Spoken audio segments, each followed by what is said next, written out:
नमस्कार, मैं आशीष राठौर। सुकेश चंद्रशेखर की 200 करोड़ की इनसाइड स्टोरी क्या है, ये 200 करोड़ इन्होंने जो वसूली किया तिहाड़ जेल से, इसके पीछे की कहानी क्या है और इसमें जैकलीन का किस तरीके से नाम आया और जैकलीन की मुलाकात किस तरीके से सुकेश चंद्रशेखर से होती है और नूरा फतेही से, ये सारी चीजें बात करेंगे आज इस वीडियो में। और कैसे 22,500 करोड़ रुपए का लॉस होता है दो भाई को, इस केस से पूरा क्या है समावेश, ये बात करेंगे। लेकिन उससे पहले आपको बताऊं कि पिछले दिनों ईडी ने समन करी जैकलीन को, पूछताछ हुई और पूछताछ में क्या क्या निकल करके सामने आई वो सारी चीजें बात करेंगे। आज भी जैकलीन को बुलाया गया था दिल्ली में, वहां भी ईडी ने पूरी तरीके से पूछताछ करी और पूछताछ करने के बाद जिस तरीके से जैकलीन बाहर आती हैं तो उनकी फोटो जो है वो सोशल मीडिया पे पोस्ट हो जाती है। ये काफी ज्यादा निराश और रोते हुई बाहर निकलती हैं।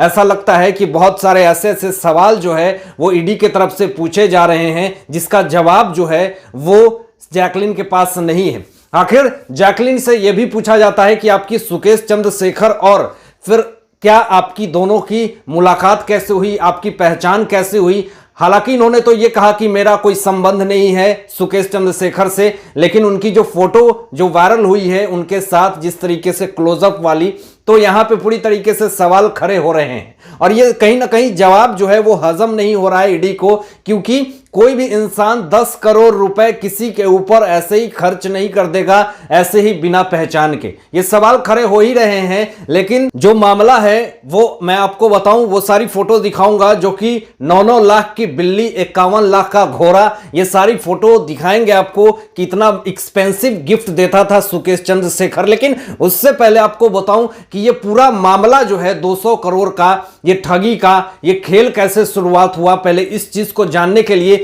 आपको थोड़ा सा बैक में लेकर के चलता हूं 1947 में, जब रैनबैक्स कंपनी इस भारत देश में आती है तो काफी अच्छा मुनाफा करती है और रैनबैक्स के जो ऑनर थे उनके बेटे मलविंदर और शिविंदर दोनों मिलकर के इस कंपनी को आगे बढ़ाते हैं और कहीं ना कहीं ये कंपनी पूरी तरीके से आगे बढ़ने लगती है और 22,500 करोड़ रुपए का ये पूरा कंपनी, और फोर्टिस कंपनी ये मेडिकल कंपनी है जो कि पूरी तरीके से आगे बढ़ रही थी। दोनों भाई में ऐसा आरोप लगता है कि दोनों एक दूसरे को कपड़े को फाड़ करके झगड़ा करते हैं, मारपीट करते हैं। तो मालविंदर और शिविंदर दोनों जो हैं वो एक दूसरे पे आरोप लगाने लगते हैं कि भैया हमने आपको नहीं मारा, भैया हमने आपको मारा है। तो इस तरह से दोनों में विवाद शुरू होती है और कंपनी डी ग्रोथ में चली जाती है और बिना प्लानिंग के इन दोनों भाइयों ने कंपनी में निवेश करने लगा और इधर उधर से उधारी लेने लगे और जिस तरीके से ये कंपनी जो है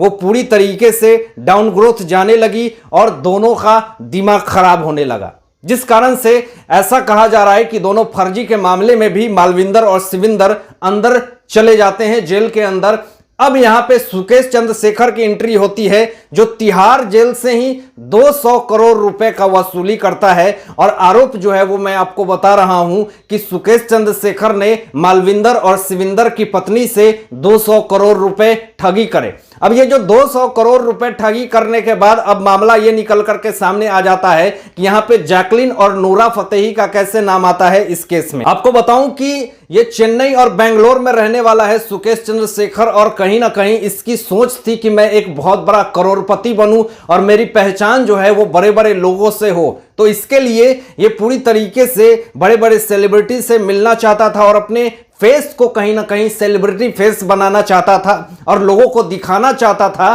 कि मैं भी कुछ हूं। आपको बता दूं कि मालविंदर और शिविंदर जो कि जेल में थे उनको रिहा करवाने के लिए इनकी पत्नी से जो पैसे 200 करोड़ रुपए सुकेश ने ऐंठे हैं वो साफ तौर पे मालविंदर और शिविंदर की पत्नी ने यह बात कही कि मुझे यह कहकर के कॉल आता था कि मैं गृह मंत्रालय से बात कर रहा हूं, मैं पीएम ऑफिस से बात कर रहा हूं। तो इस तरीके से सुकेश चंद्रशेखर पूरी तरीके से मालविंदर और शिविंदर की पत्नी से पैसे का पूरा खेल खेलता था ठगी का। अब आपको बताऊं कि जिस तरीके से तिहाड़ जेल में बंद था सुकेश चंद्रशेखर, वहां के बड़े बड़े ऑफिसर को भी इसने बहुत ज्यादा पगार यानी 20 लाख 30 लाख रुपए पगार देकर के इसने उन सारे ऑफिसर को खरीद रखे थे। और आपको यह भी मैं बता दूं कि ऐसा जेल में इसका रहना खाना सोना, जिस तरीके से इलेक्ट्रॉनिक गैजेट्स आईफोन बड़े बड़े जिस तरीके से इसके रुआब थे, कहीं ना कहीं एक बड़े सेलिब्रिटी की तरह थी। तो ये सारा जब इन्फोर्समेंट डायरेक्टर ने इन्वेस्टिगेशन करी तो सब कुछ निकल करके सामने आ गया कि ये सुकेश जो है वो तिहाड़ जेल में है और इतनी लग्जरी लाइफ जी रहा है। तो यहां पे कहीं ना कहीं पूरी तरीके से मामला निकल करके आया कि 200 करोड़ रुपए का ठगी हुआ है। आपको बताऊं कि ये सिर्फ 200 करोड़ के ठगी का मामला नहीं है, अभी इन्वेस्टिगेशन हो रही है, इसमें 500 करोड़ है या फिर और भी है, ये तो बात की बात है, इन्वेस्टिगेशन जारी है। लेकिन इसी बीच में जिस तरीके से सुकेश चंद्रशेखर ने जो महंगे महंगे गिफ्ट दिए, 51 लाख रुपए के घोड़े जो आप फोटो में देख रहे हैं, 4 बिलियन 9 लाख की पर्सियन कैट जो कि जैकलिन को सुकेश चंद्रशेखर ने दिए। और आपको बताऊं कि दिल्ली से मुंबई और मुंबई से चेन्नई की पर्सनल फ्लाइट बुक करके सुकेश चंद्रशेखर जैकलिन को बुलाता था और 5 स्टार होटल में स्टे करवाता था। ये सारे जो खर्चे हैं वो सुकेश चंद्रशेखर ही देता था। लेकिन ये सब चीजों को करने के बाद ये जो जैकलिन कहती हैं कि मुझे कुछ नहीं पता है, मैं उसको नहीं जानती हूं,